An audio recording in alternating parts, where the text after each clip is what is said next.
ভাবুন তো, ইলিশ মাছের তেলতেলে স্বাদ আর কাঁচা কলার নরম মোলায়েম টেক্সচার যদি একসাথে মিশে যায়, কি লোভনীয় একটা তরকারি হতে পারে বলুন তো।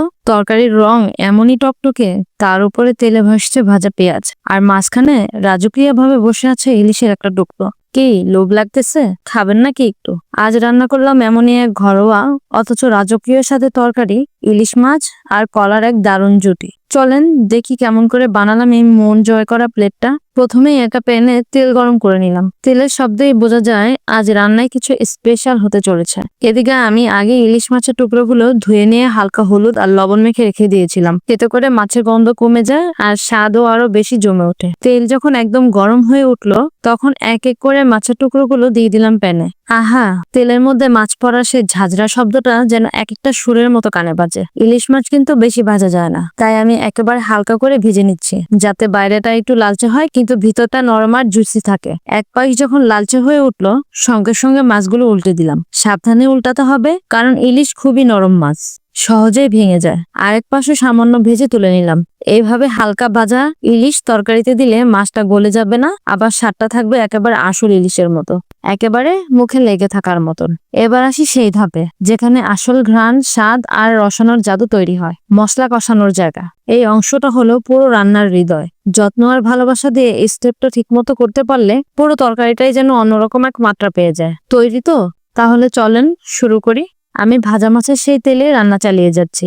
এই তেলের মধ্যেই আছে ইলিশের ঘ্রাণ, যা পরের প্রতিটি স্টেপকে আরো সুগন্ধময় করে তুলবে। তেলটা গরম হলে আগে থেকেই কুচিয়ে রাখা পেঁয়াজ ঢেলে দিলাম, আর সাথে দিলাম কিছু কাঁচামরিচ কুচি। এই কাঁচামরিচ কিন্তু কেবল ঝাল বাড়ানোর জন্য নয়, বরং একটা ফ্রেশ ঘ্রাণও আছে। আর তেলের গরমে পড়তেই সেই চেনা আপন গন্ধটাই চারপাশে ছড়িয়ে পড়লো। আমি পেঁয়াজ কষতে থাকলাম ধৈর্য ধরে। মাঝখানে তেলের মধ্যে সামান্য একটু পানি ছিটিয়ে দিলাম। এই ছোট্ট টিক্সটা কিন্তু খুবই কাজের।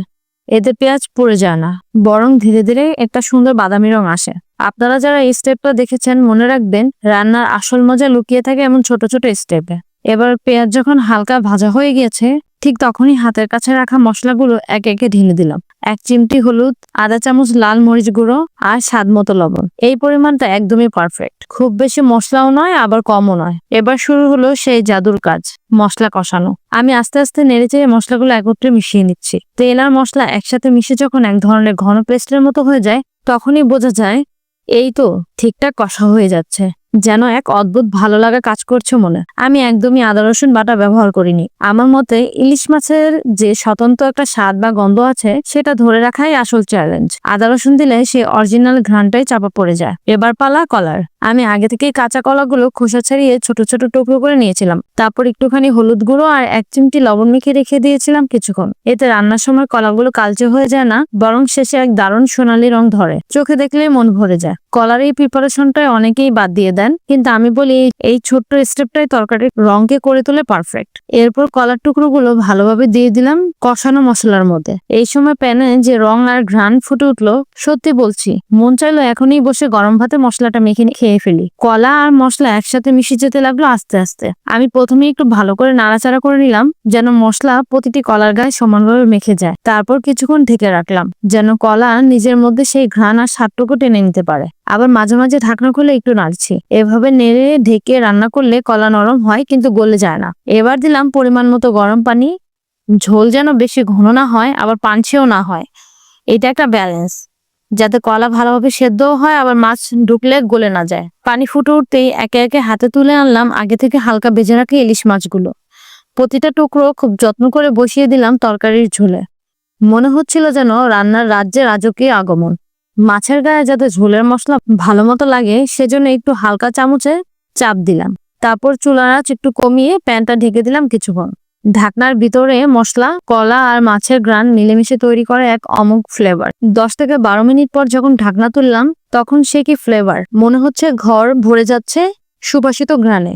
এরপর চেক করে নিলাম কলাগুলো সেদ্ধ হয়েছে কিনা। যখন কলাগুলো সেদ্ধ হয়ে গিয়েছে, তখন কলাটা নামিয়ে ফেললাম।